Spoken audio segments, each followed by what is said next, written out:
नबी पाक सल्लल्लाहु अलैहि वसल्लम ने इरशाद फरमाया, सोना मुसलमान वो है कि जिस काम से उसका मतलब नहीं उस काम को छोड़ दे। और नबी करीम सल्लल्लाहु अलैहि वसल्लम ने फरमाया, क़यामत के दिन ज्यादा गुनाह उन लोगों के होंगे जो ज्यादा फजूल बातें करते थे, उनके गुनाह ज्यादा होंगे। फजूलियात से बचें, अपने औकाते कार जिंदगी में मुरतब करें। हम पता क्या कहते हैं, 1 मिनट में मैं आया, तू 1 मिनट ठहर, मैं, ये मुहावरा है हमारा, 1 मिनट दे जरा मुझे। तो मैं अक्सर दोस्तों से कहता हूँ कि जो 1 मिनट है ना, इसे क्यों जाया करते हो, क्यों कहते हो 1 मिनट ठहर, क्यों ठहरे भाई? आपको पता है मिनट में क्या होता है? 1 मिनट में 6 दफा सूरत इखलास पढ़ी जा सकती है और 2 कुरान पाक पढ़ने का सवाब है। 1 मिनट के अंदर 26 मरतबा कहा जा सकता है सुबहान अल्लाह व बिहम्दिही सुबहान अल्लाहिल अज़ीम।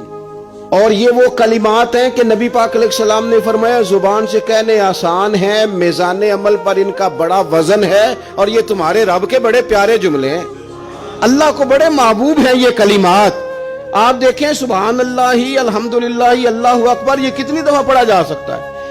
1 मिनट के अंदर कई दफा प्यार से माँ बाप की ज़ियारत की जा सकती है, और जितनी बार ज़ियारत करो पूरे हज का सवाब मिलता है।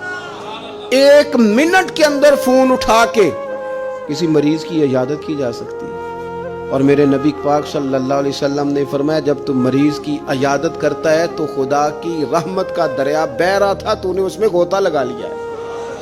1 मिनट के अंदर तो कमाल हो जाता है, लेकिन शर्त यह है कि उस मिनट को जाया नहीं करना, उस मिनट में कुछ कर जाए।